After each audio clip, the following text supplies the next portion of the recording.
I intend to make the best of it, of course. I am a good woman, I hope, and I know my duty." Nancy colored hotly. "Of course, ma'am. It was only that I thought a little girl here might brighten things up for you," she faltered. "Thank you," rejoined the lady dryly.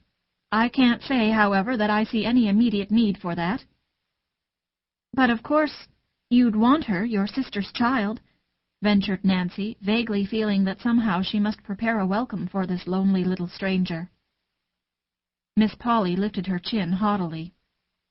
"Well, really, Nancy, just because I happen to have a sister who was silly enough to marry and bring unnecessary children into a world that was already quite full enough, I can't see how I should particularly want to have the care of them myself. However, as I said before, I hope I know my duty. See that you clean the corners, Nancy," she finished sharply as she left the room. "Yes, ma'am," sighed Nancy, picking up the half-dried pitcher, now so cold it must be rinsed again.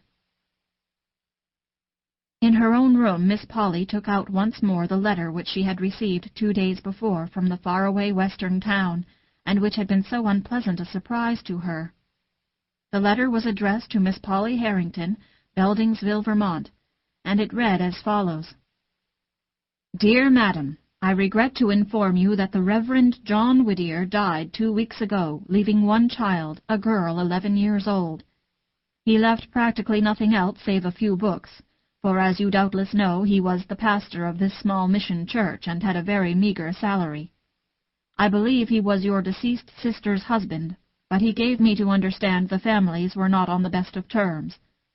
He thought, however, that for your sister's sake you might wish to take the child and bring her up among her own people in the East.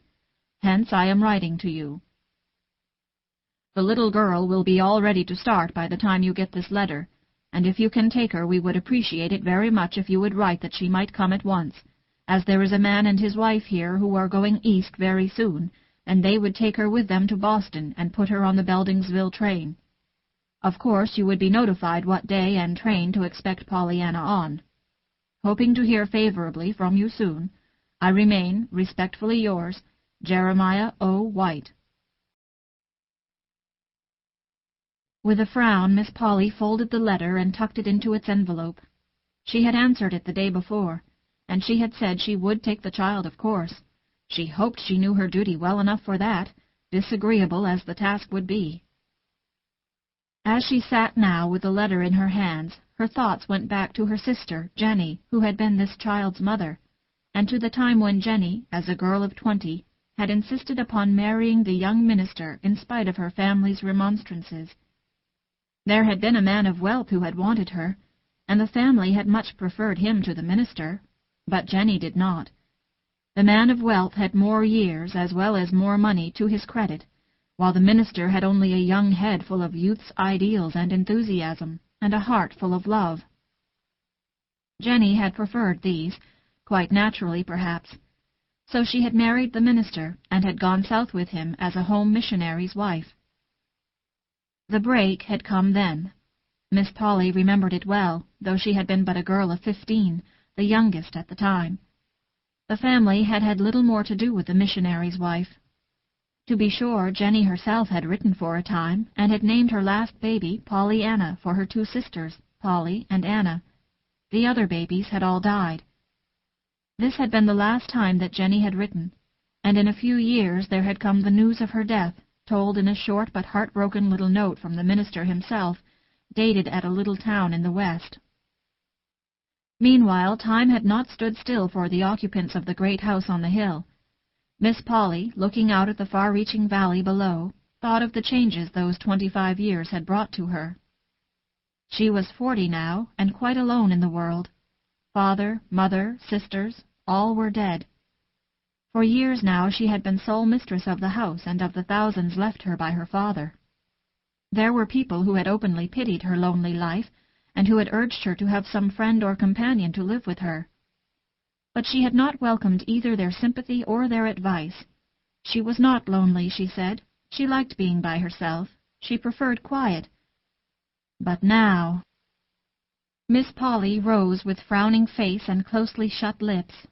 She was glad, of course, that she was a good woman, and that she not only knew her duty, but had sufficient strength of character to perform it. But Pollyanna, what a ridiculous name! Chapter 2. Old Tom and Nancy. In the little attic room Nancy swept and scrubbed vigorously, paying particular attention to the corners. There were times, indeed, when the vigor she put into her work was more of a relief to her feelings than it was an ardor to efface dirt. Nancy, in spite of her frightened submission to her mistress, was no saint. "I just wish I could dig out the corners of her soul," she muttered jerkily, punctuating her words with murderous jabs of her pointed cleaning stick. "There's plenty of 'em needs cleanin' all right, all right. The idea of sticking that blessed child way off up here in this hot little room, with no fire in the winter, too, and all this big house to pick and choose from. Unnecessary children, indeed. Humph!" snapped Nancy, wringing her rag so hard her fingers ached from the strain. "I guess it ain't children what is most unnecessary just now. For some time she worked in silence.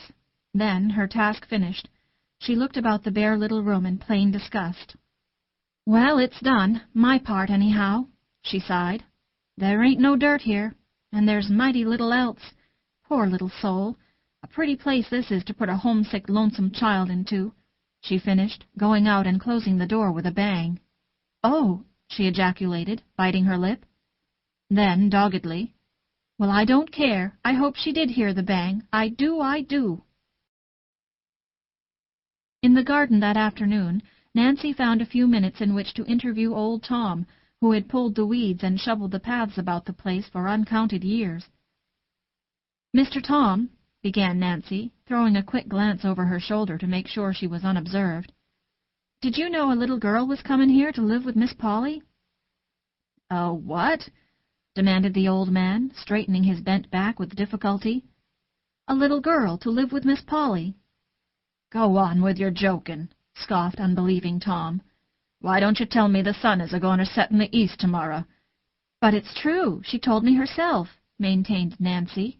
"It's her niece, and she's 11 years old." The man's jaw fell. "Sho! I wonder now," he muttered. Then a tender light came into his faded eyes. "It ain't, but it must be, Miss Jenny's little gal. There wasn't none of the rest of 'em married. Why, Nancy, it must be Miss Jenny's little gal.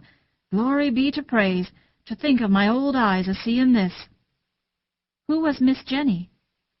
"She was an angel straight out of heaven," breathed the man fervently. "But the old master and missus knew her as their oldest daughter. She was 20 when she married and went away from here long years ago. Her babies all died, I heard, except the last one, and that must be the one what's a-comin'." "She's 11 years old." "Yes, she might be," nodded the old man. "And she's goin' to sleep in the attic, more shame to her," scolded Nancy, with another glance over her shoulder toward the house behind her. Old Tom frowned. The next moment a curious smile curved his lips. "I'm a-wonderin' what Miss Polly will do with a child in the house," he said. "Humph! Well, I'm a-wonderin' what a child will do with Miss Polly in the house," snapped Nancy.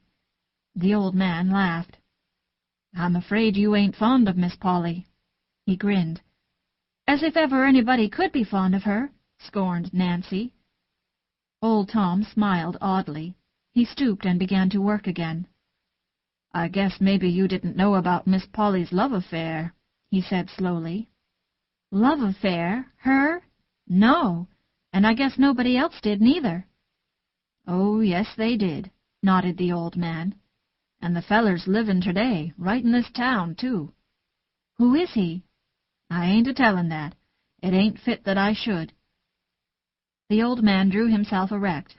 In his dim blue eyes, as he faced the house, there was the loyal servant's honest pride in the family he has served and loved for long years. "But it don't seem possible, her and a lover," still maintained Nancy. Old Tom shook his head.